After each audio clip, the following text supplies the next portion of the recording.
The Police Commissioner defiant over phone tap misconduct claims. The Prime Minister braves mining's hostile heartland in the Wild West.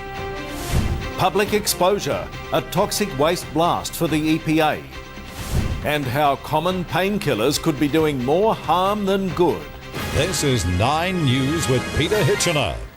Good evening. Chief Commissioner Simon Overland has denied causing the collapse of a murder case by improperly using information. He's been accused of divulging secrets from wiretaps placed on the phones of police who are under investigation. James Tarley is at police headquarters. James. Well, Peter, this wasn't the cool, calm and collected Simon Overland that we've come to expect. These allegations were carried in the Australian newspaper this morning. They're allegations the Chief Commissioner says are old and have already been dismissed by the Office of Police Integrity.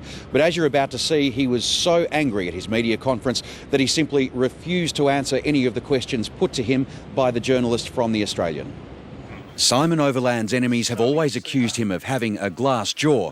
Now they'll likely feel they have public proof. Next question, thanks. Now, how is it relevant? Next question, thanks. This is the important question. How is it relevant that you were going to a management course in France? How is that relevant to Operation Rise, and how does that compromise next question, Operation? thanks. You haven't answered that question, Mr. Overland. Next question, Please thanks. answer that one. You haven't answered. Does anyone else want to ask a question? How is it relevant? The allegation stems from an investigation into suspected police involvement in the 2003 murder of male prostitute Shane Chartres Abbott.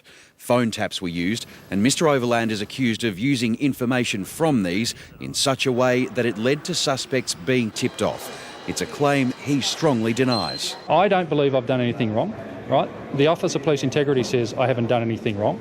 That's the end of the matter.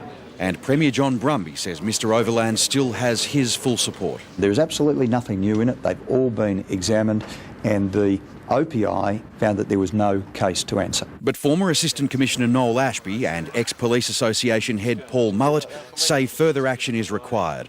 When they were caught up in the same probe, it cost them their careers despite charges against them being dropped.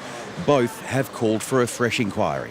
Is Mr. Overland really frightened of what may come out of any such independent judicial inquiry? He obviously is running scared. This is about the office he holds, the integrity of the office he holds, the Victoria Police, and certainly not lastly, the Victorian community. James Talia, 9 News.